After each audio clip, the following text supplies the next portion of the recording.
गांव चौपाटी पर आप तैनात थे, जहां से कसाब को जीवित पकड़ा गया था। क्या हुआ था वो घटनाक्रम? सबसे पहले जितेंद्र जी, मैं आपका तहे दिल से शुक्रगुजार हूं, क्योंकि उन आतंकी दिनों में 3 दिनों में आपने खुद इस पूरे युद्ध वार्ता का फील्ड पे रह के वार्ता विलाप आपने इसका चित्रण किया है। अब मैं आता हूँ 26/11 को गिरगांव चौपाटी पे क्या हुआ।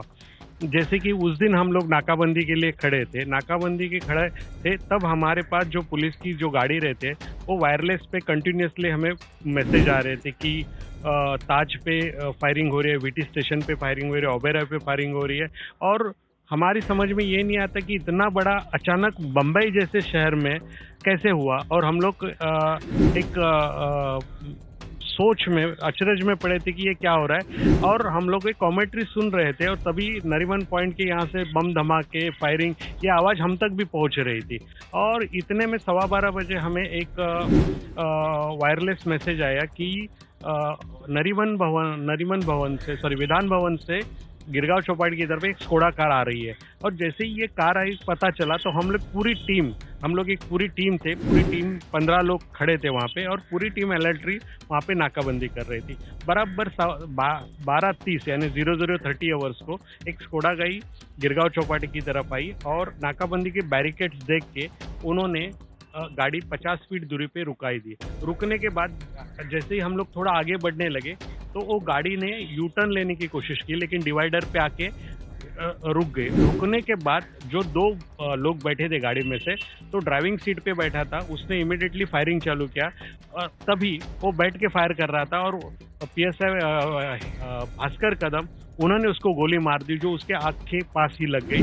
तुरंत बावधनकर साहब ने भी गोली मार दी और वहाँ से हमारे जो अवार्ड निकम कोले, उन्होंने गाड़ी की चाबी छीन ली, AK-47 छीन ली।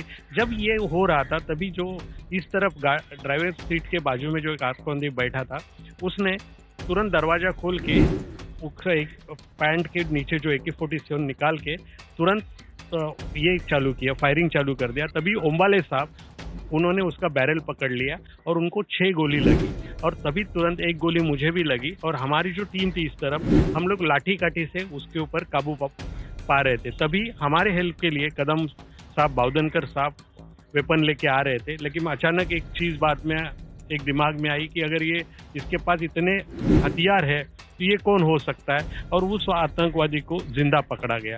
और उसमें एक चीज मुझे याद आ रही है कि आप घायल हो गए थे, आपको गोली लगी थी कमर में, और उस हालत में भी आपने कसाब को भी गोली मारी जानी थी, क्योंकि उस वक्त इतने गुस्से में थे ऑफिसर्स कि वो उसको भी मार सकते थे, गोली उसको भी लगने वाली थी। लेकिन तभी आपने कुछ चिल्लाया जोर से कि इसको जिंदा पकड़ा जाना चाहिए। वो शब्द क्या थे और जिसके बाद पूरी टीम अलर्ट हो गई? नहीं, वो अचानक एक स्पॉन्टेनियसली रिएक्शन था। जैसे कि अगर हम लोग उसको और जोर से मार देते थे तो अगर वो मर जाता तो समझता नहीं था। तो एक मुंह से गाली निकली थी, रुको इसको मारो मत, तो वो ऐसे ही स्पॉन्टेनियसली आपने बोला था ये एविडेंस है। हाँ, वो यानी मीन्स अगर मर गया तो बाकी कुछ समझेगा नहीं, रुको इसको मारो मत, ये एविडेंस है। इस तरह से हमने उसको पकड़ लिया था। और पूरे हमारे जो 15 जनों की टीम है, उन सबका श्रेय है इसमें। और जो हमारे साथ जो भी अमलदार थे, सब जिन्होंने लाठी काठी से उसके ऊपर काबू किया, ये पूरे मुंबई पुलिस टीम का इसका श्रेय है। क्योंकि उस वक्त जिस वक्त हम लोग यहाँ लड़ रहे थे, उसी वक्त ताज पे, वीटी पे, ओबेरॉय पे, नरीमन हाउस पे हमारे पुलिसकर्मी वहाँ जूझ रहे थे। और बहुत बड़े बड़े ऑफिसर की, जैसे करकरे सर है, कामटे साहब है, सालस्कर साहब है, शशांक शिंदे, उन्नी कृष्णन है, उन्होंने अपने देश के लिए एक शहादत दे दी थी। कसाब का जिंदा पकड़ा जाना बेहद जरूरी था, क्योंकि कसाब के पकड़े जाने से ही ये बात सामने आई थी कि ये पूरी साजिश पाकिस्तान में रची गई थी और ये सारे आतंकी पाकिस्तान से आए थे, उन्हें हथियार भी पाकिस्तान ने ही मुहैया कराए थे। और ये मुमकिन हो पाया उस एक क्षण के फैसले ने, उस एक क्षण में जो संजय गोयलकर ने गोली लगने के बाद में भी जो चिल्ला के कहा था कि इसको मारो मत, ये जिंदा पकड़ा जाना जरूरी है, ये एविडेंस है। उस हालत में भी इन्होंने जो सूझबूझ दिखाई थी, उसके बाद जो पुलिस की टीम इनके साथ, इनके जो सहकर्मी मौजूद थे, उन्होंने कसाब को गोली नहीं मारी और उसे जिंदा पकड़ लिया। और उसके बाद ही पूरी पाकिस्तानी साजिश का खुलासा हुआ।